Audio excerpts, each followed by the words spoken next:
I'm going to do a no sounds reading. Or no sounds. When I say no sound, I mean I'm not listening to anything. So it's just the background noise. Alright, so let's go ahead and do this. Do another Bible reading. So that'll give me a 5 again.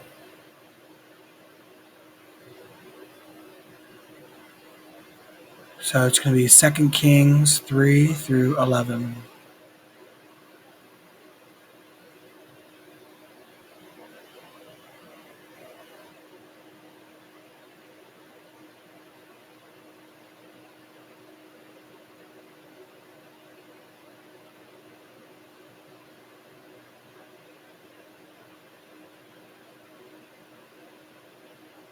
Okay. Alright.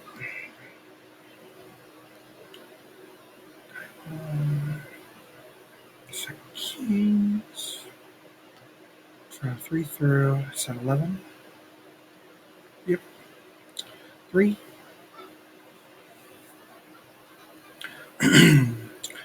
Jehoram, the son of Ahab, became king over Israel and Samaria in the 18th year of King Jehoshaphat of Judah, and he reigned for 12 years. He kept doing what was bad in Jehovah's eyes, but not to the extent of his father or his mother, for he removed the sacred pillar of Baal that his father had made.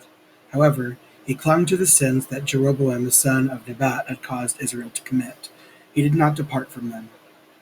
Now Mesha, the king of Moab, was a sheep raiser, and he used to pay 100,000 lambs and 100,000 unshorn rams as tribute to the king of Israel. As soon as Ahab died, the king of Moab revolted against the king of Israel. So King Jehoram went out on that day from Samaria and mustered all Israel. He also sent a message to King Jehoshaphat of Judah, saying, "The king of Moab has revolted against me. Will you go with me to war against Moab?" To this he said, "I will go. I am the same as you." Ouch. "My people are the same as your people. My horses are the same as your horses." Then he asked, "By which way should we go up?" He replied, "By the way of the wilderness of Edom."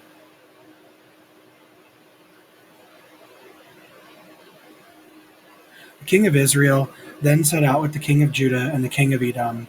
After they journeyed round about for 7 days, there was no water for the camp and their domestic animals that were following behind them. The king of Israel said, "How terrible! Jehovah has called these 3 kings only to give them into the hand of Moab." At that Jehoshaphat said, "Is there no prophet of Jehovah here through whom I might inquire of Jehovah?" So one of the servants of the king of Israel answered, "There is Elisha, the son of Shaphat, who used to pour out water in the hands of Elijah." Then Jehoshaphat said, "The word of Jehovah is with him." So the king of Israel and Jehoshaphat and the king of Edom went down to him. Elisha said to the king of Israel, "What do I have to do with you? Go to the prophets of your father and to the prophets of your mother." But the king of Israel said to him, "No, for it is Jehovah who has called these 3 kings to give them into the hand of Moab."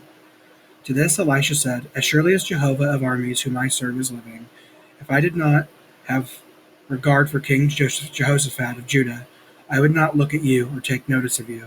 Now bring me a harpist." As soon as the harpist started playing, the hand of Jehovah came on him. He said, "This is what Jehovah says. Dig trench after trench in this valley, for this is what Jehovah says. You will not see wind, and you will not see rain, yet this valley will be filled with water, and you will drink from it, you, your livestock, and your other animals. But this is a trivial thing in the eyes of Jehovah, for he will also give Moab into your hand. You must strike down every fortified city and every choice city, and you should cut down every good tree, and you should stop up all the springs of water. You should run every good plot of land with stones."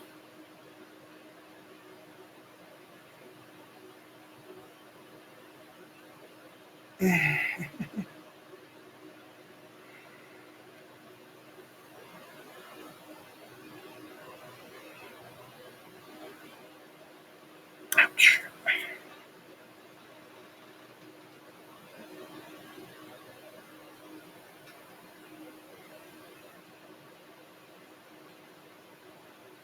Ouch.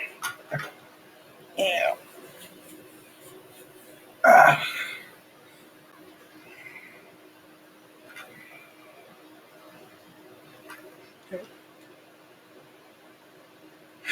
Dang it. One sec.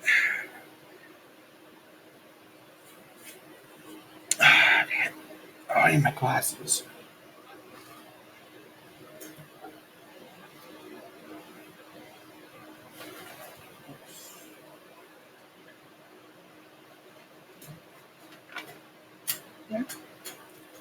There we go.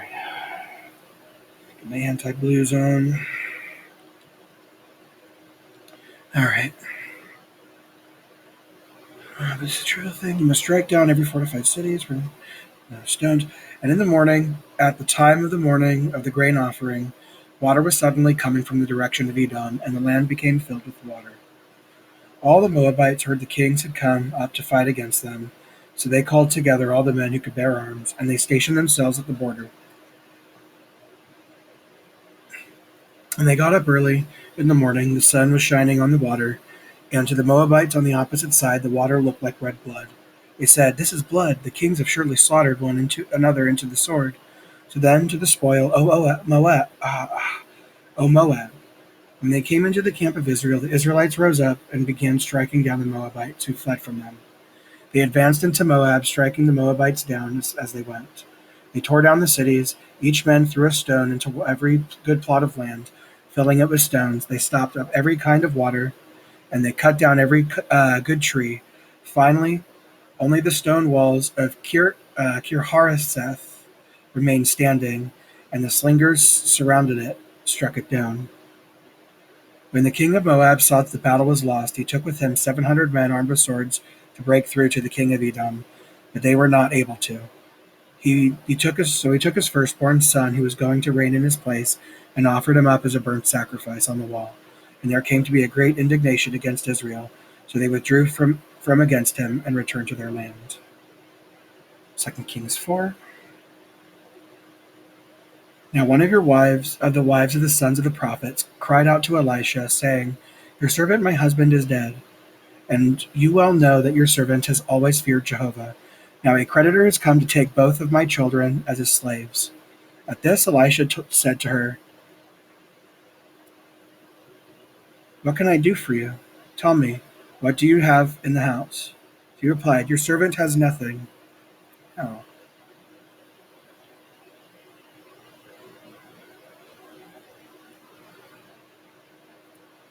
Hold on one sec. I'm going to pause.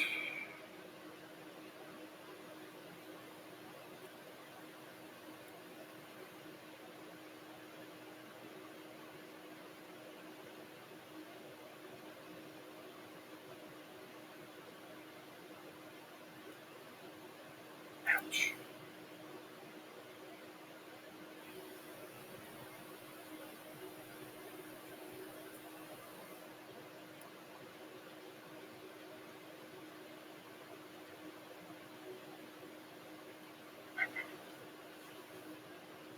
Oh, dang it. I did not. Didn't pause. I'm trying to pull an ingrown hair out. It's really annoying.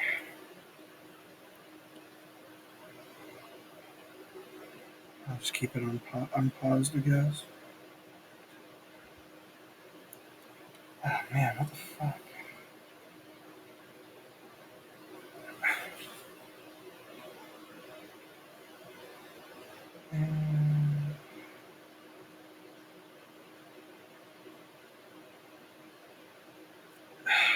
Okay, I guess I'm not getting it out. Whatever. Let's see. Cried out to Elisha, saying, "Your servant my husband is dead, and you well know that your servant had always feared Jehovah. Now a creditor has come to take both of my children as his slaves." At this Elisha said to her, "What can I do for you? Tell me, what do you have in the house?" She replied, "Your servant has nothing at all in the house but a jar of oil." Then he said, "Go outside, ask for containers from all your neighbors, empty containers. Do not limit yourself to a few. Then go in, close the door behind you and your sons, fill these containers, and set the full ones aside." And she left. So she left him. When she closed the door behind her and her sons, they passed the containers to her, and she kept pouring. When the containers were full, she said to one of her sons, "Bring another container to me." But he said to her, "There are no more containers." At that the oil stopped. So she came in and told the man of the true God, and he said, "Go, sell the oil and pay off your debts." and you and your sons can live from what is left." One day Elisha went to Shunem, where there was a prominent woman, and she urged him to eat a meal there. As often as he would pass by, he would stop there to eat. So she said to her husband, "I know that it is a holy man of God who comes this way regularly. Please let us make a small room on the roof and put there for him a bed, a table, a chair, and a lampstand. Then, whenever he comes to us, he can stay there." One day he came there, and he went to the room on the roof to lie down. He then said to Gehazi, his attendant, "Call the Shunammite woman." So he called her, and she stood before him. Then he said to Gehazi, "Please tell her, here you have gone to all this trouble for us. What can be done for you? Should I speak in behalf of to the king or the chief of the army?" But her reply was, "I am living among my own people." So she said, "Then what can be done for her?" Gehazi now said, "Well, she does not have a son."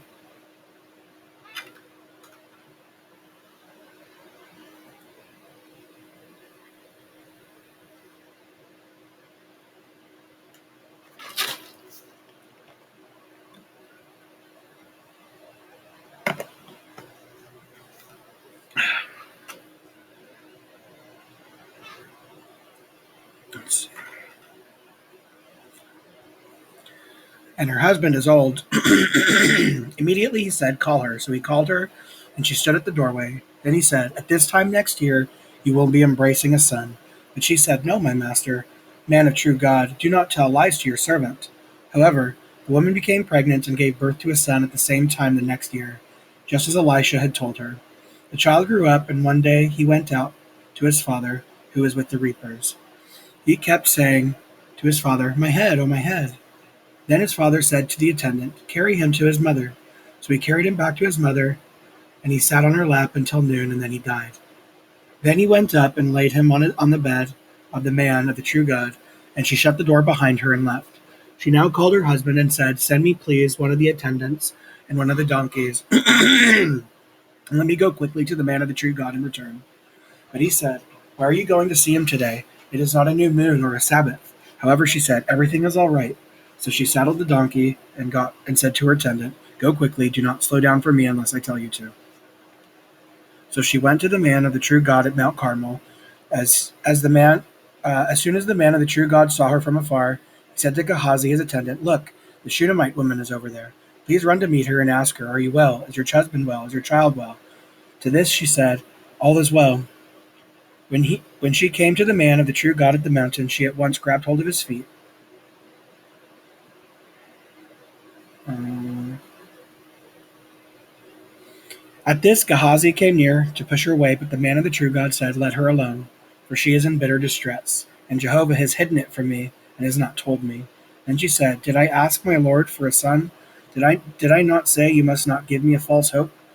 He immediately said to Gehazi, "Wrap your garments around your waist, take my staff in your hand and go. If you encounter anyone, do not greet him, and if anyone should greet you, do not answer him. Go and place my staff on the boy's face."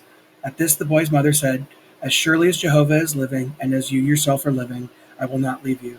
So he got up and went with her. Gehazi went before them and put the staff on the boy's face. There was no sound or response. He went back to meet Elisha and told him. The boy did not wake up. When Elisha came into the house, the boy was lying dead on his bed. He went in and closed the door behind them both and began to pray to Jehovah. Then he got up on the bed and lay down on the child and put his own mouth on the boy's mouth, his own eyes on his own eyes, his own palms on his palms, and kept bent over him, and the child's body started to grow warm. He walked back and forth in the house and got up on the bed and bent over him again. The boy sneezed 7 times, after which he opened his eyes. Elisha now called Gehazi and said, "Call the Shunammite woman." So he called her, and she came to him. Then he said, "Pick up your son." And she came in and fell at his feet and bowed down to the ground before him, after which she picked up her son and went out.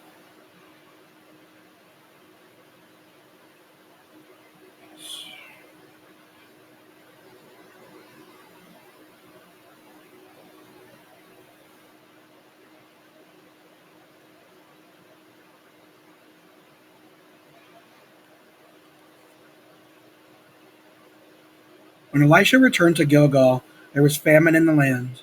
The sons of the prophets were sitting before him, and he said to his attendant, "Put the large pot on and boil stew for the sons of the prophets."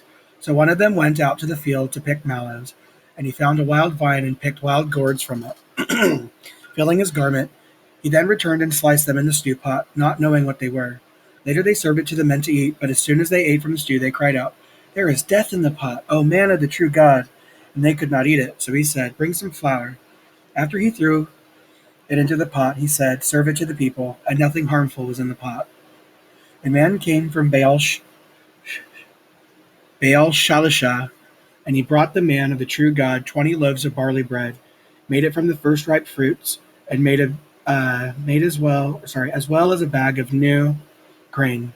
Then Elisha said, "Give it to the people so that they may eat." However, his attendant said, "How can I set this about 100 before 100 men?" To this he said, "Give it to the people so that they may eat. This is what Jehovah says: they will eat and have some left over." At that he put it before them, and they ate, and they had some left over, according to the word of Jehovah.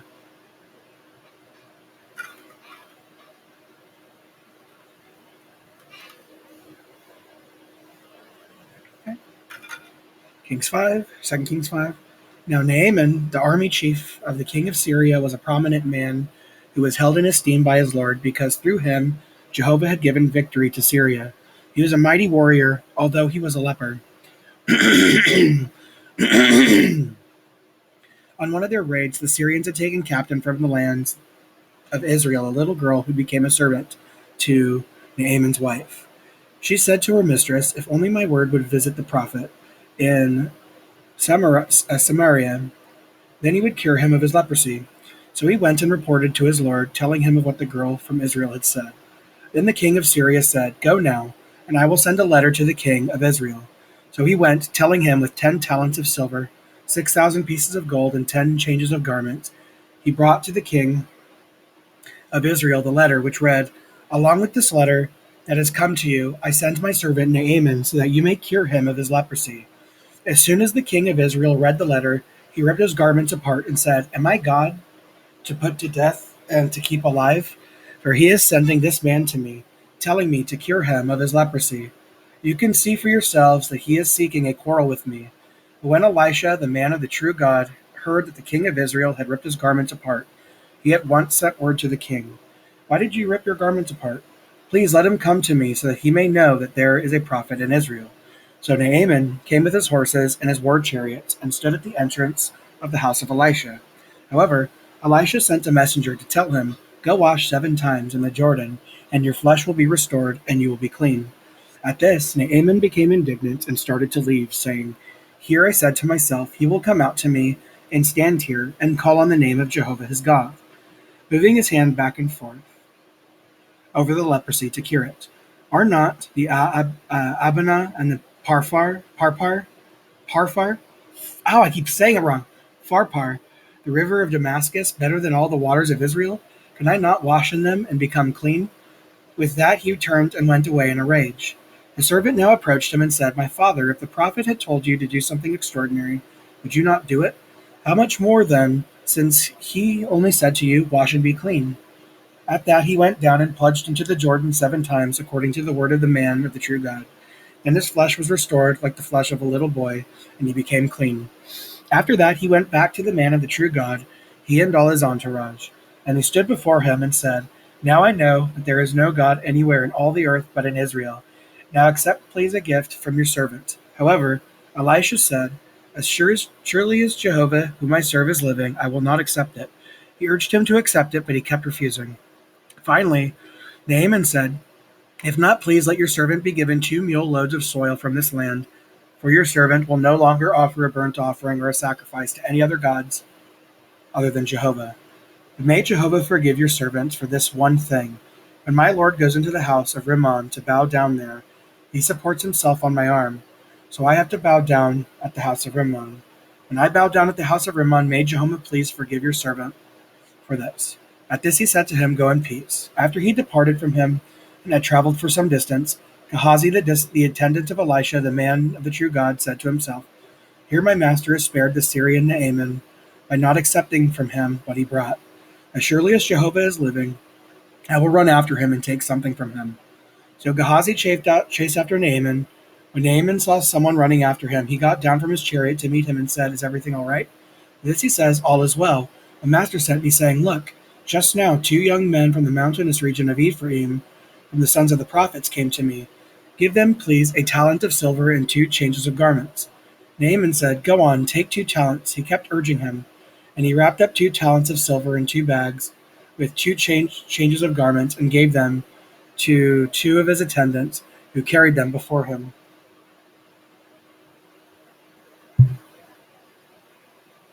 When he reached Ophel, he took them from their hands and put them in the house and sent the men away. After they left, he went in and stood by his master. Elisha now said to him, "Where did you come from, Gehazi?" But he said, "Your servant did not go anywhere." Elisha said to him, "Was my heart not there with you when the man got down from his chariot to meet you? Is it a time to accept silver, or to accept garments, or olive groves, or vineyards, or sheep, or cattle, or male or female servants? Now Naaman's leprosy will stick to you and your descendants forever." Immediately he went out from before him a leper, white as snow.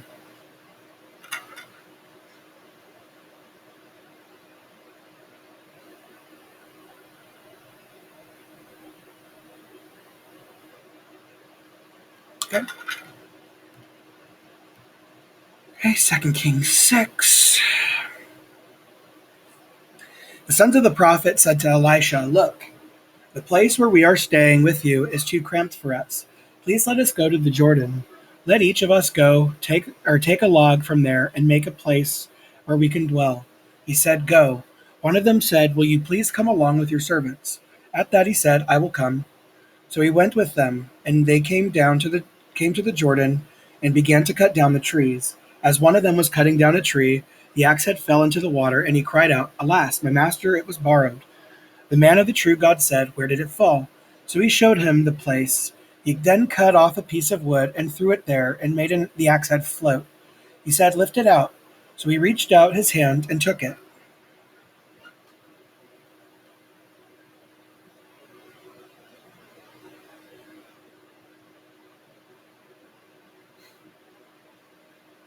Ouch.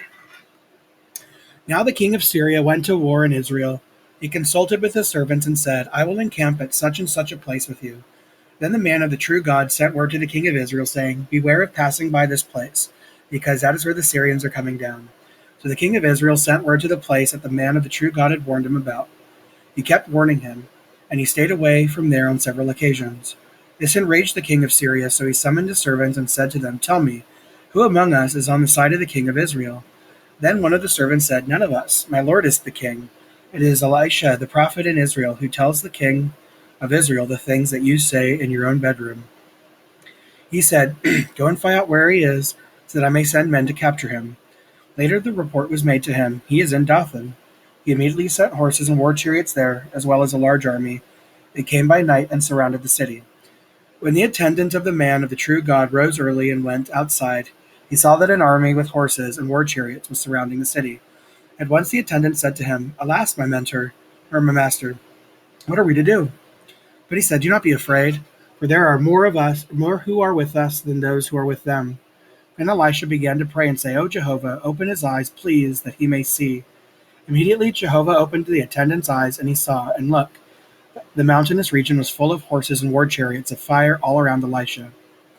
When the Syrians came down with him, Elisha prayed to Jehovah and said, "Please strike this nation with blindness." So he struck them with blindness, just as Elisha had requested. Elisha now said to them, "This is not the way, and this is not the city. Follow me, and let me lead you to the man you are looking for." However, he led them to Samaria. When they arrived at Samaria, Elisha said, "O Jehovah, open their eyes so that they may see." So Jehovah opened their eyes, and they saw what they were in the middle of Samaria. When the king of Israel saw them, he said to Elisha, "Should I strike them down? Should I strike down my father?" But he said, "You must not strike them down. Do you strike down those whom have been taken captive with your sword and with your bow? Give them bread and water so that they may eat and drink, and return to their lord." So he spread a great feast for them, and they ate and drank, after which he sent them away to return to their lord. And not once did the marauder bands of the Syrians come again into the land of Israel.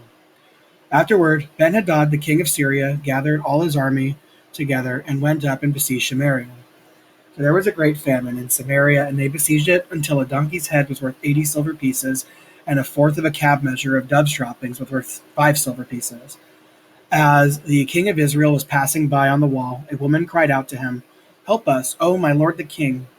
To this he said, "If Jehovah does not help you, where can I get help for you?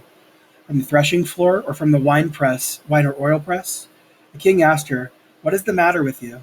She replied, "This woman said to me, 'Hand over your son, and we will eat him today, and we will eat my son tomorrow.'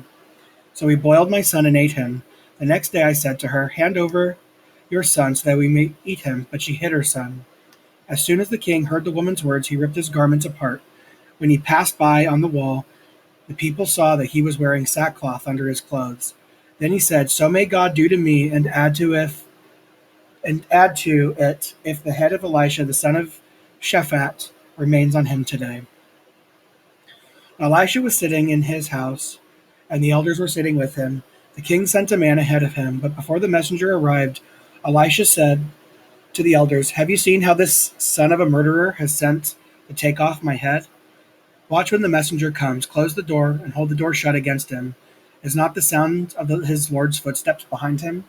While he was still speaking with them, the messenger came to him, and the king said, "This calamity is from Jehovah. Why should I wait any longer for Jehovah?" 2 Kings 7. Elisha now said, "Listen to the word of Jehovah. This is what Jehovah says. Tomorrow about this time at the gate of Samaria, a shah measure of fine flour will be worth a shekel, and 2 shah measures of barley will be worth a shekel." At that the adjutant, whom the king relied on, says to the man of the true God, "Even if Jehovah could open floodgates in the heavens, could this possibly take place?" To that he said, "You will see it with your own eyes, but you will not eat from it." There were 4 lepers at the entrance of the city gate, and they said to another, "Why are we sitting here until we die?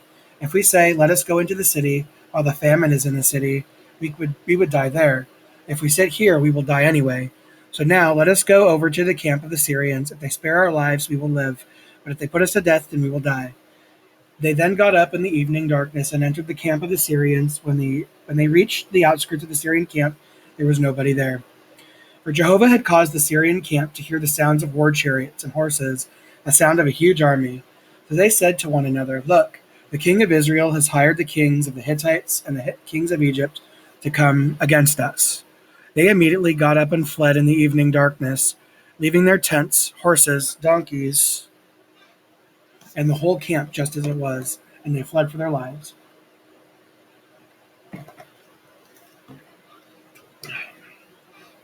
When these lepers reached the outskirts of the camp, they entered into one of the tents and began to eat and drink. They carried away from there silver, gold, and garments and went and hid them. Then they returned and entered another tent and carried things away from there and went and hid them. Finally they said to one another, "What are we doing, or what we are doing is not right. This day is a day of good news. If we hesitate and wait until dawn, we will deserve to be punished. Let us now go and report this at the king's house." So they went and called out to the gatekeepers of the city and reported to them, "We went into the camp of the Syrians, but nobody was there. We did not hear anyone at all. There were only the horses and donkeys tied to the tents left just as they were." At once the gatekeepers called out, and it was reported inside the king's house.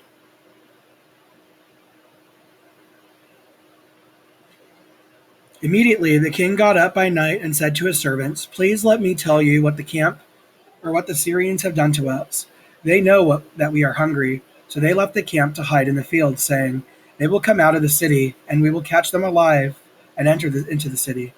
Then one of the servants said, "Please let some men take 5 of the remaining horses that are in the city. Look, they will end up the same as all the crowd of Israel that remain here. Look, they will end up the same as the crowd of Israel that perished. Let us send them out and see." So they took 2 chariots with horses, and the king sent them out into the camp of the Syrians, saying, "Go and see."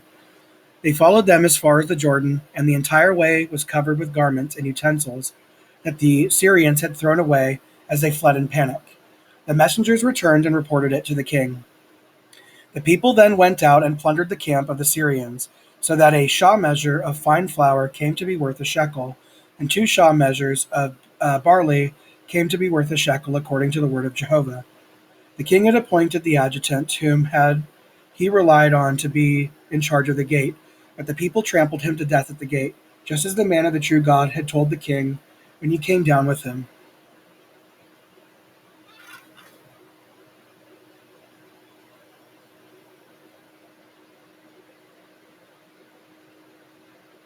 Okay. It happened just as the man of the true God had said to the king, 2 shaw measures of barley will be worth a shekel, and a shaw measure of fine flour will be worth a shekel tomorrow at this time at the gate of Samaria. But the adjutant had said to the man of the true God, even if Jehovah should open floodgates in the heavens, could such a thing take place? To this Elisha had said, you will see with your own eyes, but will not eat from it.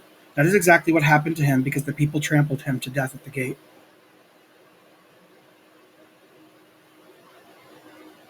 Okay. 2 Kings 8.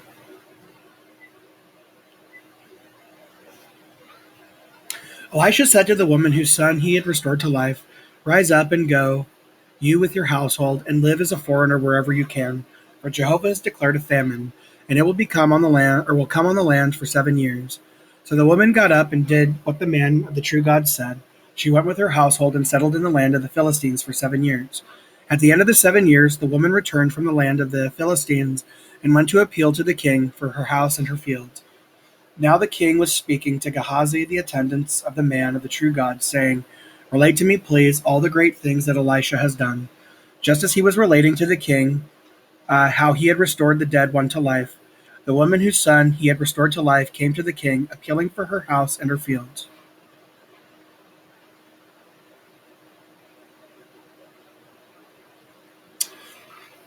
At once Gehazi said, my lord the king, this is the woman, and this is her son, whom Elisha restored to life. At that the king asked the woman, and she related the story to him. Then the king assigned her a court official, telling him, return all that belongs to her, and all the products of the fields from that day she left in the land until now.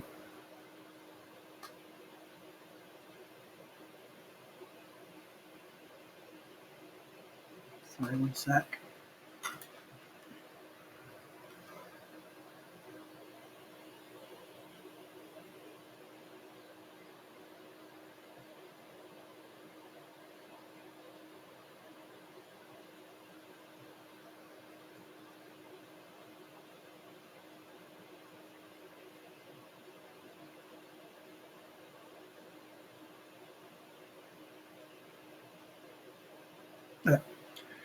Uh, Elisha came to Damascus when Ben-Hadad, the king of Syria, was sick.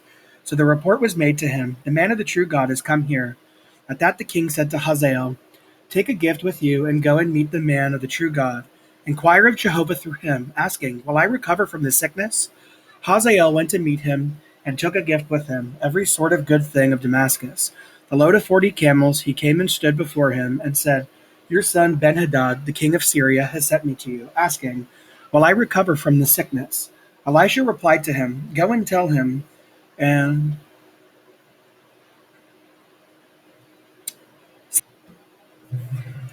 all right, I'm going to go ahead and hit up the quietness. I'm going to turn the rain on tin roof. Just turn that down. Just give it 1 second. I should hear how loud it is after this advertisement. After these advertisements.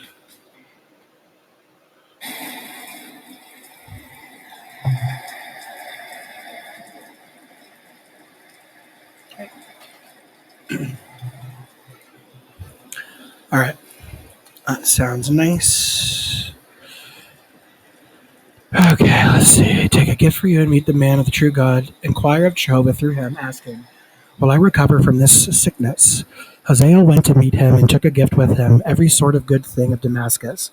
A load of 40 camels, he came and stood before him and said, your son Ben-Hadad, the king of Syria, has sent me to you, asking, will I recover from this sickness? Elisha replied to him, go and tell him, you will certainly recover, but Jehovah has shown me that you will certainly die. And he kept staring at him to the point of embarrassment. Then the man of the true God gave way to weeping. Hazael asked, why is my lord weeping? He replied, "Because I know what harm you will do to the people of Israel. Their fortified places you will set on fire, their choice of men you will kill with the sword, their children you will dash to pieces, and their pregnant women you will rip open." Hazael said, "How could your servant, who is a mere dog, do such a deed?" But Elisha said, "Jehovah has shown me that you will be king over Syria." Then he left Elisha and returned to his own lord, who said to him, "What did Elisha say to you?" He replied, "He took me. He told me that you will certainly recover." But the next day Hazael took a coverlet, dipped it in water, and held it over his face until he died. And Hazael became king in his place. In the 5th year of Jehoram, the son of Ahab, the king of Israel, while Jehoshaphat was king of Judah, Jehoram, the son of King Jehoshaphat of Judah, became king. He was 32 years old when he became king, and he reigned for 8 years in Jerusalem. He walked in the way of the kings of Israel, just as those of the house of Ahab had done. For Ahab's daughter had become his wife, and he kept doing what was bad in Jehovah's eyes.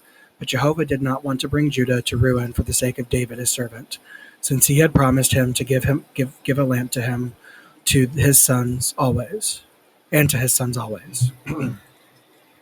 In his days, Edom revolted against Judah and then set up its own king.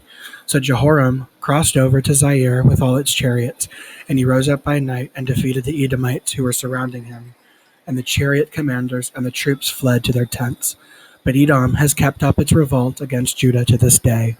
Libnah also revolted at that time, and the rest of the history of Jehoram, all that he did, is it not written in the book of history of the times of the kings of Judah? Then Jehoram was laid to rest with his forefathers, and was buried with his forefathers in the city of David. And his son Ahaziah became king in his place. In the 12th year of Jehoram, the son of Ahab, the king of Israel, Ahaziah, the son of King Jehoram of Judah, became king. Ahaziah was 22 years old when he became king, and he reigned for 1 year in Jerusalem. His mother's name was Athaliah, the granddaughter of King Omri of Israel. He walked in the way of the house of Ahab, and kept doing what was bad in Jehovah's eyes, like the house of Ahab, for he was related to the house of Ahab by marriage. So he went with Jehoram, the son of Ahab, to wage war against King Hazael of Syria at Ramoth Gilead. But the Syrians wounded Jehoram. So King Jehoram returned to Jezreel to recover from the wounds that the Syrians had inflicted on him at Ramah, when he fought against King Hazael of Syria. Ahaziah, the son of Jehoram, the king of Judah, went down to Jezreel to see Jehoram, the son of Ahab, because he had been wounded. 2 Kings 9. Elisha the prophet then called one of the sons of the prophets and said to him, "Wrap your garments around your waist." Oh, by the way, the reason why I'm quiet is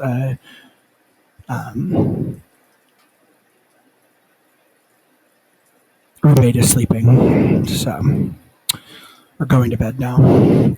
Wrap your garments around your waist and quickly take this flask of oil with you and go to Ramoth Gilead. When you arrive there, look for Jehu, the son of Jehoshaphat, the son of Nimshi. Go in and have him get up from among his brothers and take him into the innermost room.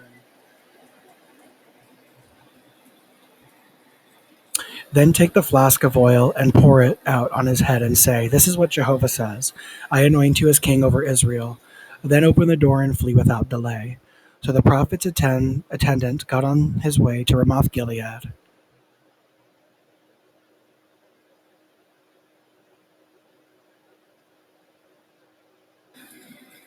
Do that. Okay. Where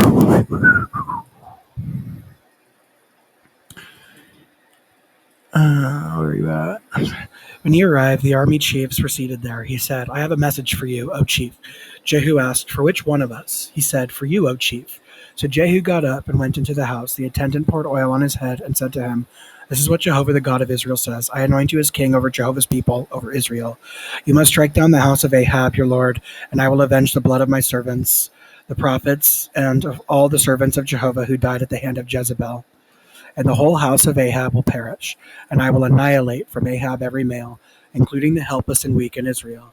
And I will make the house of Ahab like the house of Jeroboam, the son of Nebat, and like the house of Baasha, the son of Ahijah. As for Jezebel, The dogs will eat her up in the plot of land at Jezreel, and no one will bury her." With that he opened the door and fled. When Jehu went back to the servants of his lord, they asked him, "Is everything all right? Why did this crazy man come to you?" He answered them, "You know what sort of man and his sort of talk." But they said, "That is not true. Tell us, please." Then he said, "This is what he said to me." And then he had added, "This is what Jehovah says: I anoint you as king over Israel." At this, each of them quickly took his garment and put it under him on the bare steps. And they blew the horn and said, "Jehu has become king." Then Jehu, the son of Jehoshaphat, the son of Nimshi, conspired against Jehoram. Jehoram had been on guard at Ramoth Gilead, he with all Israel, because of King Hazael of Syria. King Jehoram later returned to Jezreel to recover from the wounds that Syrians inflicted on him when he fought King Hazael of Syria. Jehu now said, "If you agree, do not let anyone escape from the city to go and report this in Jezreel." Then Jehu mounted his chariot and went into Jezreel, for Jehoram was lying there wounded. And King Ahaziah of Judah had gone down to see Jehoram. As the watchman was standing on the tower with Jezreel, he saw the throng of Jehu's men approaching. At once he said, "I see a throng of men." Jehoram said, "Take a cavalryman and send him to meet them, and let him say, 'Are you coming in peace?'" So a horseman went to meet him and said, "This is what the king says: 'Are you coming in peace?'" But Jehu said, "What do you have to do?" Sorry, I had a little tube just kind of touched the back of my foot. So a horseman went to meet him and said, "This is what the king says: 'Are you coming in peace?' But Jehu says, 'What do you have to do with peace? Fall in behind me.'" The watchman then reported, "The messenger reached them, but he has not returned." So he sent out a second horseman, who said, when he came to them, "This is what the king says: 'Are you coming in peace?' But Jehu says, 'What do you have to do with peace? Fall in behind me.'" The watchman then reported, "He reached them, but he has not returned. And the driving is like the driving of Jehu, the grandson of Nimshi, for he drives like a madman." Jehoram said, "Hitch up." So his war chariot was hitched up, and King Jehoram of Israel and King Ahaziah of Judah each went out of his own war chariot to meet Jehu. They encountered him in the plot of lands of Naboth the Jezreelite. As soon as Jehoram saw Jehu, he said, "Are you coming in peace, Jehu?" But he said, "What peace could there be as long as there is the prostitution of Jezebel, your mother, and her many sorceries?" At once Jehoram turned his chariot to flee, and he said to Ahaziah, "We have been tricked, Ahaziah." Jehu took his bow in his hand and shot Jehoram between the shoulders, and the arrow came out at his heart, and he collapsed in the war chariot. He then said to Bidkar, his adjutant, "Pick him up and throw him into the field of Naboth the Jezreelite. Remember, you and I were riding together behind Ahab his father, when Jehovah himself made this pronouncement against him.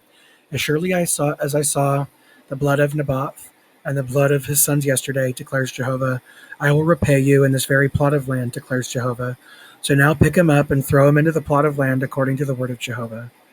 When King Ahaziah of Judah saw what was happening, he fled by way of the garden house. Later Jehu pursued him and said, "Strike him down also."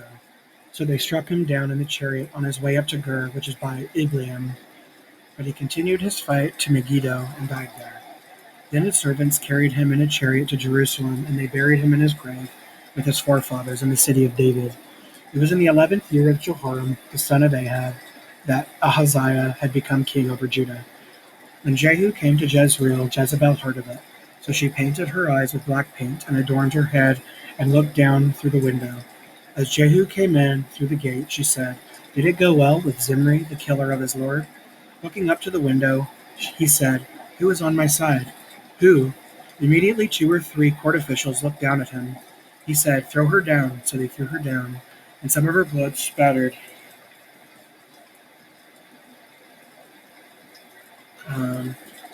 on the wall and on the horses, and he trampled her. After that, he went in and ate and drank. He then said, "Please take care of this accursed woman and bury her. After all, she is the daughter of a king." But when they went to bury her, they did not find anything but her skull and her feet and the palms of her hands. When they returned and told him, he said, "This fulfills the word of Jehovah, that he spoke through his servant Elijah the Tishbite, saying, 'In the plot of lands Jezreel, the dogs will eat the flesh of Jezebel.'" And the dead body of Jezebel will become as manure on the surface of the field in the plot of land of Jezreel, so that they may not say, This is Jezebel. 2 Kings 10. Now Ahab had 70 sons in Samaria, so Jehu wrote letters and sent them to Samaria to the princes of Jezreel, the elders, and the guardians of Ahab's children, saying, Now when this letter comes to you, the sons of your Lord will be with you, as well as the war chariots, the horses of fortified city, and weapons. Select the best and most suitable of the sons of your Lord and put him on the throne of his father. Then fight for the house of your Lord. But they were overcome with fear and said, Look, if 2 kings could not stand before him, how can we stand? So the overseer of the palace, the governor of the city, the elders, and the guardians sent this message to Jehu. We are your servants, and we will do everything that you tell us. We will not make anyone king. Do whatever seems good in your eyes. Then he wrote for them a second letter, saying, If you belong to me and are willing to obey me, bring the heads of the sons of your Lord and come to me tomorrow at this time at Jezreel. Now the 70 sons of the kings were with the distinguished men of the city who were raising them. As soon as the latter came to them, they took the sons of the king and slaughtered them, 70 men, and they put their heads in baskets and sent them to him at Jezreel. The messenger came in and told him, They have brought the heads of the son of the king. So he said, Put them in 2 heaps at the entrance of the city gate until morning. When he went out in the morning, he stood before all the people and said, You are innocent. Yes, I conspired against my lord, and I killed him. But who struck down all of these? Know then that not a single word of Jehovah's that Jehovah has spoken against the house of Ahab will go unfulfilled. And Jehovah has done what he spoke through his servant Elijah. Moreover, Jehu struck down all those who were left of the house of Ahab in Jezreel, as well as all his distinguished men, his acquaintances and his priests, until he had left them no survivor. Then he got up and went on his way to Samaria. The binding house of the shepherds was on the way, where there Jehu encountered the brother of the king Ahaziah of Judah, and he said to them, Who are you? They said, We are the brothers of Ahaziah, and we are on our way down to ask if all is well with the sons of the king and the sons of the queen mother. Immediately he said, Capture them alive. So they captured them alive and slaughtered them at the cistern of the binding house, 42 men. He did not let a single one of them survive. As he went from there, he encountered Jehonadab, the son of Rechab, who was coming to meet him. When he greeted him, he said to him, Is your heart fully with me, just as my heart is with your heart? Jehonadab replied, It is. If so, give me your hand. So he gave him his hand, and Jehu pulled him up into the chariot with him. Then he said, Come along with me and see my toleration of no rivalry toward Jehovah. So they had him ride with him in his war chariot. Then he came to Samaria, and he struck down all who were left over Ahab's house in Samaria, until he had annihilated them, according to Jehovah's word that he had spoken to Elijah. Further, Jehu collected all the people together and said to them, Ahab worshipped Baal a little, but Jehu still worshipped him much more. So summon all the prophets of Baal, all his worshippers, and all his priests to me. Do not let a single one be absent, because I have great sacrifice for Baal. Anyone who is absent will not live. But Jehu is acting with cunning to destroy the worshippers of Baal. Jehu continued, Declare a solemn assembly for Baal. So they proclaimed it. After that, Jehu sent word throughout Israel, and all the worshippers of Baal came. Not a single one was left out who did not come. They entered the house of Baal, and the house of Baal was filled from end to end. He said to the one who was in charge of the wardrobe, Bring out garments for all the worshippers of Baal. So he brought out the clothing for them. Then Jehu and Jehonadab, the son of Rechab, went into the house of Baal. He now said to the worshippers of Baal, Search carefully and see that there are no worshippers of Jehovah here, only worshippers of Baal. Finally they came in to offer up sacrifices and burnt offerings. Jehu had stationed 80 of his men outside and said, If any one of the men I am putting into your hands escapes, it will be your life for his. As soon as he finished offering up the burnt offering, Jehu said to the guards and the adjutants, Come in and strike them down. Do not let a single one escape. So the guards and the adjutants struck them down with the sword.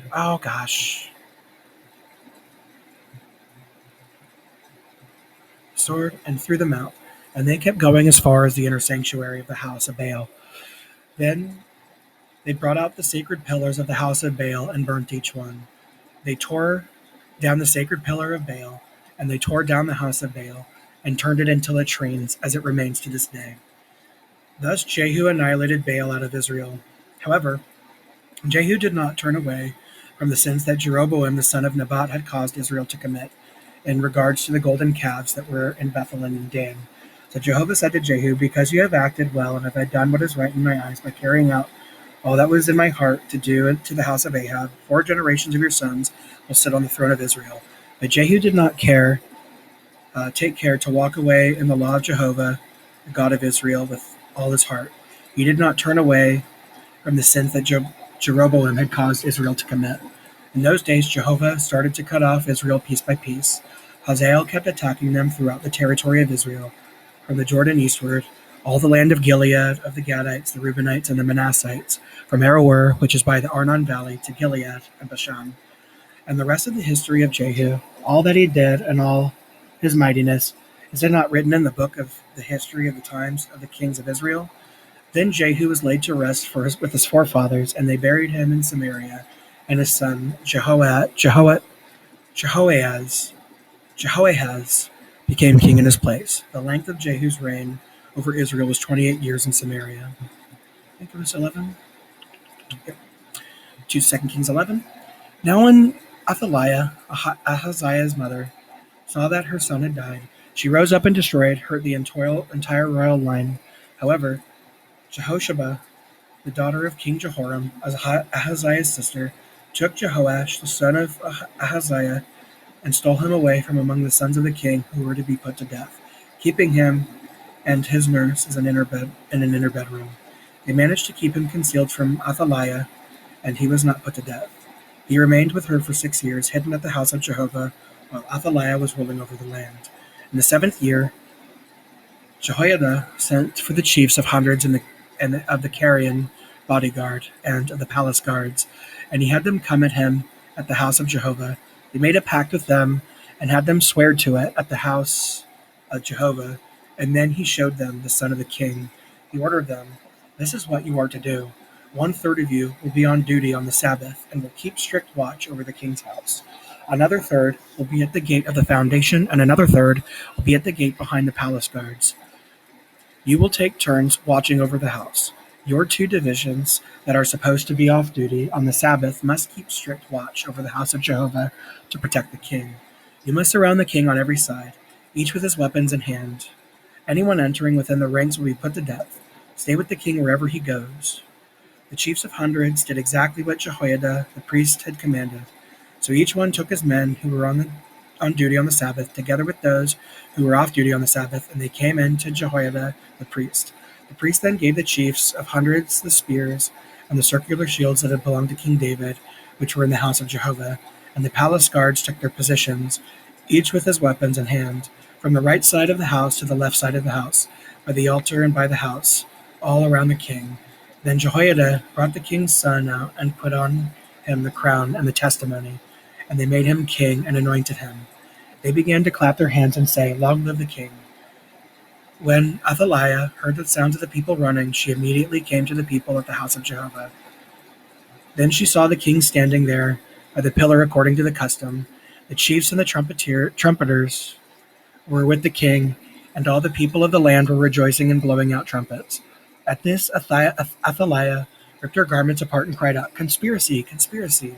But Jehoiada the priest commanded the chiefs of hundreds, those appointed over the army, and said to them, "Take her out from among the ranks, and if anyone follows her, put him to death with the sword." For the priest had said, "Do not put her to death in the house of Jehovah." So they seized her, and when she reached the place where the horses entered the king's house, she was put to death there.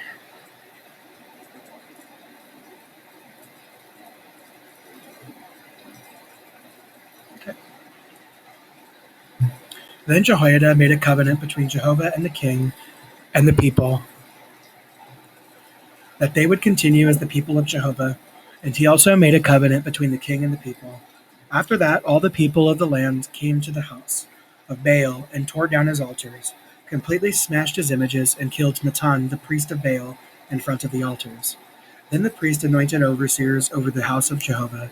Further, he took the chiefs of hundreds, the Carian bodyguard, the palace guards, and all the people of the land to escort the king down from the house of Jehovah, and they came to the king's house by the way of the gate of the palace guard. He then sat on the throne of the kings. So all the people of the land rejoiced, and the city was quiet, for they had put Athaliah to death with the sword at the king's house. Jehoash was 7 years old when he became king. End of Kings 11, 2 Kings 11. And that is the end of AV36. Let's go ahead and stop it.